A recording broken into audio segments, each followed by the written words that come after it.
آپ قرآن پر چلیں، حدیث پڑھیں بس، باقی یہ بزرگوں کی اور ان لوگوں کی کیا حیثیت ہے معاذ اللہ۔ تو اس حوالے سے اگر ایک ذہن مل جائے کہ جب صحابہ کا یا اہل بیت کا یا ولیوں کا ذکر ہو، ایک مسلمان کا طرز گفتگو کیا ہونا چاہیے؟ مسلمان ہمیشہ باادب ہوتا ہے، احترام کرنے والا ہوتا ہے۔ دیکھیں تیلی اصغر صاحب نے بھی پچھلے دنوں اس پر اچھا کلام کیا اور پوری قرآن کی آیت سے بتایا کہ جو جملہ بعض لوگوں کی زبان پہ آیا ہوا کہ بابے تو کوئی شے نہیں، بابے تے شے کوئی نہیں۔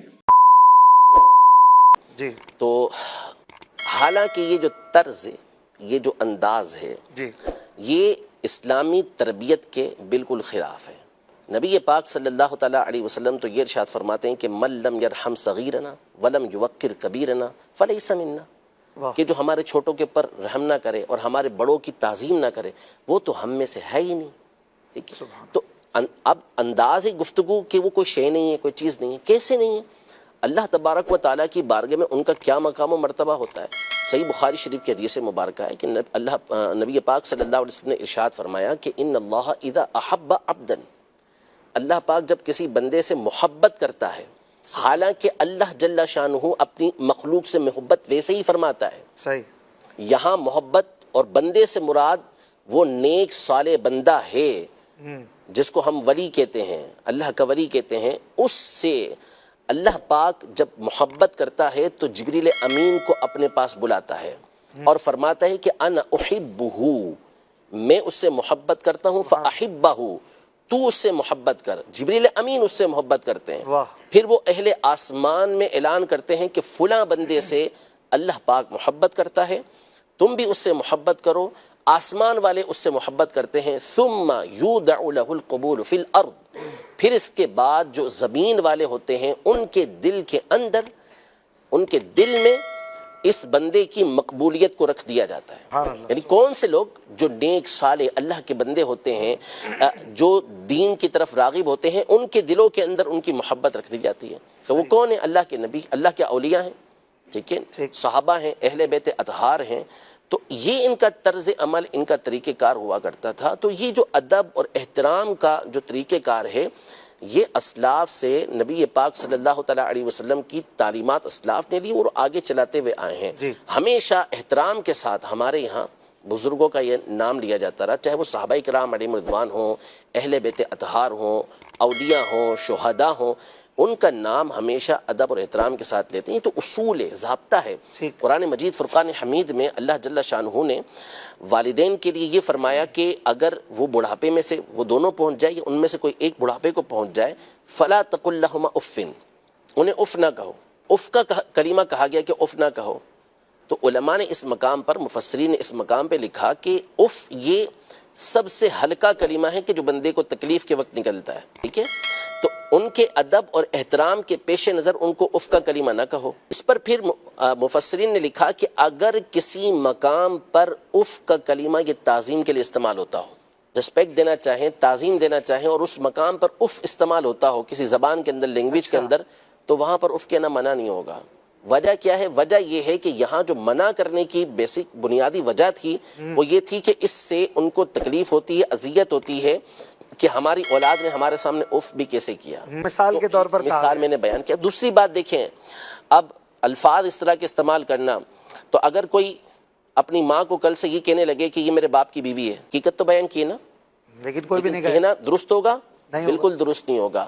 تو جو طریقہ کار ہوتا ہے، اب صحابہ کے بارے میں اس طرح کا لفظ استعمال کرنا، جملہ استعمال کرنا، یہ تعلیم کے خلاف ہے۔ اور اللہ کی بارگاہ میں ان کا مقام، ایک تو یہ حدیث پاک میں نے آپ کے سامنے بیان کی، اور پھر اس کے بعد جو بخاری شریف کی مشہور و معروف حدیث مبارکہ، حدیث قدسی، اس کو دیکھیں تو اللہ کی بارگاہ میں ان اولیاء کا مقام ظاہر ہوتا ہے۔ ارشاد فرمایا من عاد لی ولیا فقد آذنتہ بالحرب، جو میرے کسی ولی سے عداوت رکھتا ہے تو میں اس کو جنگ کا اعلان دیتا ہوں۔ آگے ان کا مقام و مرتبہ دیکھیں کہ آپ کہہ رہے ہیں نا قرآن و سنت پر عمل کرے، تو یہ قرآن و سنت پر ہی عمل کر رہے ہیں۔ وہ اللہ تبارک و تعالیٰ ارشاد فرماتا ہے کہ جس بندہ میرا قرب فرائض سے سب سے زیادہ حاصل کرتا ہے، یعنی جن چیزوں کو میں نے اس کے اوپر فرض کیا ہے ان کی ادائیگی سے سب سے زیادہ میرا قرب وہ حاصل کرتا ہے، اس کے بعد وہ ہمیشہ نوافل پڑھتا رہتا ہے، حتی احببتہ، یہاں تک کہ میں اس کو اپنا محبوب بنا لیتا ہوں۔ اس کو اپنا پسندیدہ بنا لیتا ہوں، اور جب میں اس کو اپنا پسندیدہ بنا لیتا ہوں تو میں اس کے کان بن جاتا ہوں۔ واہ، وَكُنْتُ سَمْعَهُ الَّذِي يَسْمَعُ بِهِ، سبحان کہ اس کے کان بن جاتا ہوں جس کے ذریعے وہ سنتا ہے، میں اس کی آنکھ بن جاتا ہوں جس کے ذریعے وہ دیکھتا ہے، میں اس کے ہاتھ بن جاتا ہوں جس کے ذریعے وہ پکڑتا ہے، میں اس کے پاؤں بن جاتا ہوں جس کے ذریعے وہ چلتا ہے۔ اب اس کی تفسیریں مختلف ہیں کہ اس کا معنی کیا بنتا ہے، لیکن اب اللہ کی بارگاہ میں ان کا مقام دیکھیں، ان کا مرتبہ دیکھیں کہ اللہ تبارک و تعالیٰ کیا ارشاد فرما رہا ہے کہ میرے اولیاء سے عداوت کا نتیجہ یہ نکلے گا۔ پھر اس کے بعد متصل یہ بات ارشاد فرمائی جا رہی ہے کہ اللہ کی بارگاہ کے اندر ولی بننے والے ان کا مقام و مرتبہ یہ ہے کہ اللہ ان کو اپنا محبوب بناتا ہے۔ ان کے باڈی پارٹس کے بارے میں فرمایا کہ اللہ کا نور جلال اس میں داخل ہوتا ہے۔ پھر اس میں یہ بیان کیا گیا کہ اب یہ جو اللہ تبارک و تعالیٰ ہاتھ پاؤں کان یہ جو بیان کیا، ظاہر ہے کہ اللہ پاک اس سے پاک ہے، تو اس کا مطلب یہ بیان کیا گیا کہ وہ اللہ پاک کی اطاعت کے اندر ہی زندگی گزارتے ہیں، سبحان، اور کرامات کے حوالے سے بھی یہاں گفتگو کی گئی ہے۔ پھر اس کے بعد یہ ارشاد فرمایا کہ اگر وہ مجھ سے پناہ مانگتا ہے تو میں اس کو پناہ دیتا ہوں، وہ مجھ سے سوال کرتا ہے تو میں اس کو عطا کرتا ہوں۔ سبحان اللہ۔ تو اللہ کی بارگاہ میں تو یہ مقام و مرتبہ ہے، اور آپ کہتے ہیں کہ کوئی شے ہی نہیں ہے، باپ بیٹے شے کوئی نہیں۔ کوئی چیز ہی نہیں ہے۔ اور پھر میں آپ کو بتاؤں کہ دیکھیں، بندہ جب ابتدا چھوٹے طبقے سے، چھوٹے درجے سے کرتا ہے نا، جی، یعنی پہلے وہ اللہ کے ولیوں پر اس طرح کی باتیں کرتا ہے، تو کبھی بھی یاد رکھیے گا کہ اب وہ اس دروازے پہ نہیں رکے گا۔ یہ دروازہ ہوتا ہے جو، یعنی یہ وہ جگہ ہوتی ہے جس کو کہتے ہیں کہ یہاں سے دروازہ کھل گیا، اب اس نے آگے ہی بڑھنا ہے۔ اب اس کے بعد وہ تابعین پر آئے گا، تابعین کے بعد وہ صحابہ پر آئے گا، اور وقت آئے گا کہ وہ انبیاء کے بارے میں بھی اس طرح کی گفتگو کرے گا۔ اللہ، کیوں؟ اس لیے کہ یہ لوگ پردہ اور یہ لوگ دروازہ ہیں۔ یہاں پر اگر بندہ رکا رہتا، یہاں سے وہ جری ہو گیا، صحیح، جیسے قاتل ہوتا ہے، مجرم ہوتا ہے، وہ ابتدا میں تو ظاہر سی بات ہے کہ چھوٹے موٹے کام کرتا ہے، پھر آہستہ آہستہ آہستہ پھر وہ بڑے بڑے جرائم کرنا یہ شروع ہو جاتا ہے۔ تو اس لیے ہمیشہ جو بزرگان دین ہیں، اسلاف ہیں، ان کا ادب اور احترام، اور نام بھی ادب و احترام ہی کے ساتھ لینا چاہیے۔ ہمیں تو سکھایا گیا، شروحات حدیث کے اندر امام نووی رحمۃ اللہ تعالیٰ علیہ اور کئی بزرگوں نے لکھا کہ جب صحابہ کا نام آئے تو تعظیم کے ساتھ رضی اللہ تعالیٰ عنہم کہنا، اور اسی طرح جب اولیاء کا نام آئے تو رحمہ اللہ کہنا۔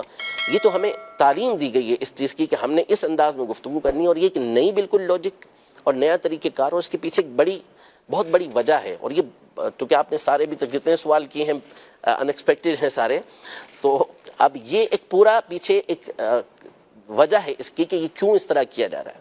سب سے بڑی وجہ یہ ہے کہ اسلاف سے جب تک آپ کا تعلق باقی رہے گا، آپ کو گمراہ نہیں کیا جا سکے گا، آپ کو اپنے پیچھے نہیں چلایا جا سکے گا۔ اپنے پیچھے چلانے کا جو صحیح طریقہ، جو شارٹ کٹ طریقہ ہے، وہ یہ ہے کہ آپ اسلاف سے ان کا تعلق توڑ دیں۔ اسلاف سے تعلق توڑ دیا تو اب منمانی کرنی ہے، جو چاہے آپ کرتے رہیں، جو چاہے آپ بولتے رہیں۔ اب جب حوالہ پیش کیا جائے گا کہ جی یہ تو فلاں مفسر نے یہ بات کہی ہے، جنہوں نے اپنی ساری زندگی اس فن کے اندر گزاری ہے، فلاں محدث نے یہ بات کہی ہے، فلاں فقیر، وہ تو کچھ ہی نہیں، وہ تو کوئی چیز ہی نہیں ہے۔ تو اس کا مطلب تو یہ ہوا نا کہ آپ نے تو تمام کو بے وقعت کر دیا کہ نہیں، ان کی وقعت ہوگی تو امت ان کی بات مانے گی۔